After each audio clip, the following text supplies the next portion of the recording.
3 दिवसीय खेलकूद प्रतियोगिता का दूसरा दिन कबड्डी खेल को रहा समर्पित। कालाडेरा दिनांक 30/08/2025 स्थानीय सेठ RL सहरिया राजकीय PG महाविद्यालय कालाडेरा के खेल विभाग के तत्वावधान में राष्ट्रीय खेल दिवस मेजर ध्यानचंद जयंती के आलोक में आयोजित 3 दिवसीय खेलकूद प्रतियोगिता का दूसरा दिन कबड्डी खेल को समर्पित रहा। उद्घाटन मैच का शुभारंभ खेल अधिकारी डॉक्टर रामेश्वर लाल मीणा, खेल समिति के संयोजक डॉक्टर शक्ति सिंह शेखावत व प्रोफेसर मानप्रकाश मीणा के सानिध्य में हुआ। खेल कूद के महत्व पर आयोजित व्याख्यान सत्र में डॉक्टर सुरेश जाट ने खिलाड़ियों को खेलों के महत्व को बताते हुए कहा कि खेल व्यक्तित्व के सर्वांगीण के साथ साथ कैरियर पूंजी भी है। प्रतियोगिता के तीसरे दिन रस्सा कस्सी प्रतियोगिता आयोजित होगी। कबड्डी मैच में सभी खेलों के खिलाड़ी एवं संकाय सदस्य professor K Verma, professor Amitabh Verma, doctor Rekha Bishnoi, doctor Surendra Kumar Meena, doctor Mahendra Devanda, doctor Shashikala Gowda ने अपनी अपनी व्यवस्थापकीय भूमिका का दायित्व बखूबी निर्वहन किया। धन्यवाद ज्ञापन का दायित्व महाविद्यालय के NSS कार्यक्रम अधिकारी डॉक्टर शिखा पाटनी ने निभाया। ध्यानचंद को हॉकी का जादूगर कहा जाता था। उनमें अनुशासन, निष्ठा और खेल की भावना से वो खेलते थे। उनसे संबंधित आप क्या कहना चाहोगे?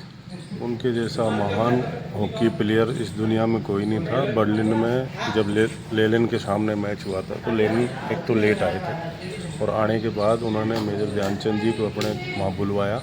उन्होंने कहा कि हिंदुस्तान के लिए नहीं खेल के तू अगर जर्मनी के लिए खेलता है तो मैं तेरे को अच्छी पोस्ट दूंगा फौज में। तो मेजर ध्यानचंद जी ने कहा देश मेरे लिए पहला है, हिंदुस्तान की मिट्टी मेरे रग रग में बसी हुई है, मैं हिंदुस्तान का हिंदुस्तान के लिए खेलूँ। उन्होंने उनका ऑफर ठुकरा दिया था। ऐसे महान खिलाड़ी थे मेजर ध्यानचंद। कहते हैं कि वो जो उनका जो बॉल के ऊपर कैचिंग जो पावर था वो बहुत ही अच्छा था, तो उसके आधार पर आज उनकी स्मृति के अंदर ये खेल रखा गया है। जी।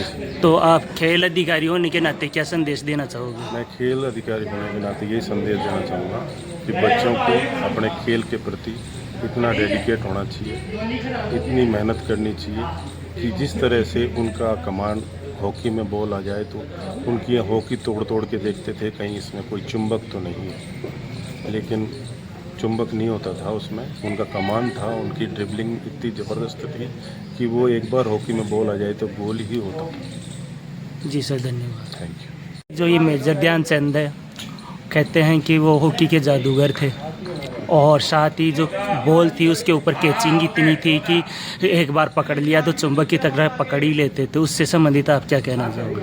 नहीं, ध्यानचंद जी निसंदेह दुनिया भर में महान खिलाड़ी थे और चुंबक की ऐसी कोई बात नहीं है। उनका अभ्यास ही इस तरीके का था कि आराम से 2 इंच की स्टिक पे वो लेके और बॉल को पूरा उसके साथ खेलते थे, क्योंकि उनकी प्रैक्टिस बहुत शानदार थी। उनमें खेल के प्रति अनुशासन, निष्ठा हाँ, और ईमानदारी जो थी, उनसे बिना संबंधित आप खिलाड़ियों को क्या कहना चाहोगे? उसके बिना तो कोई खेल है ही नहीं। ईमानदारी होनी चाहिए निसंदेह। और खेल क्या है, बहुत सी चीज़ें सिखाता है, बच्चों के व्यक्तित्व का विकास करता है, बच्चों में धैर्य सिखाता है, गंभीरता सीखते हैं बच्चे, टीम भावना से काम करना सीखते हैं बच्चे, एक दूसरे से मिलके कैसे रहना है। यदि कोई हार भी जाता है तो ये नहीं कि उसका वो सदमा लगे उसको। हार से वो आगे सीखने की पहले में जाते हैं, और यदि जीतते हैं तो इसका मतलब ये नहीं है कि वो कोई अहंकार उनमें पैदा हो। तो ये दोनों ही चीज़ों का एक तालमेल है। इसलिए खेल महाविद्यालयों में बहुत ज़रूरी है, और बिना खेलकूद के मैदान के मैं मानता हूँ कि वो महाविद्यालय नहीं है। खेलकूद होना ही होना चाहिए और सब बच्चों को इसमें कहीं ना कहीं भाग लेना चाहिए, किसी भी खेल में, चाहे एथलेटिक में हो, चाहे कबड्डी हो, चाहे वॉलीबॉल हो, चाहे फुटबॉल हो, जो भी है। लेकिन कोई ना कोई इस लाइफ में जब वो कॉलेज में पढ़े या महाविद्यालय में पढ़े उस दौरान उसको एक गेम ज़रूर चूज़ करना चाहिए। तो उससे उसका मानसिक स्वास्थ्य भी ठीक रहेगा और उसका खुद का शारीरिक जो है, बौद्धिक क्षमता और शारीरिक क्षमता दोनों में तालमेल बना रहेगा। इस अवसर पर आप क्या संदेश दोगे? संदेश यही है कि खेलकूद में बच्चों को भाग लेना चाहिए, और अपने अभी जैसे ओलंपिक में भी अपनी स्थिति ज़्यादा इतनी ठीक नहीं है, लेकिन अभी कुछ दिनों में सुधार हो रहा है।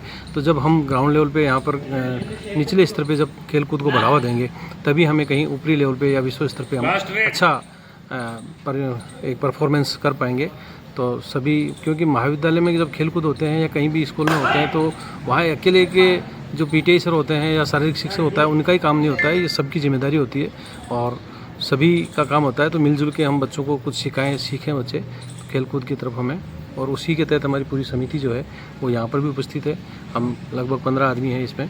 मतलब 15 प्रोफेसर हैं, 15 टीचर्स हैं और सारे मिलजुल के हम आराम से ये 3 दिन का सप्ताह जो 3 दिवसीय जो खेलकूद दिवस चलेगा उसमें हम पूरी तरह, जैसे आज इसमें कबड्डी का मैच हो रहा है, कल रेसलिंग का हुआ था, आने वाले टाइम में वॉलीबॉल का करवाएंगे। इस प्रकार से हम यहाँ पर सारे गेम्स का आयोजन कर रहे हैं।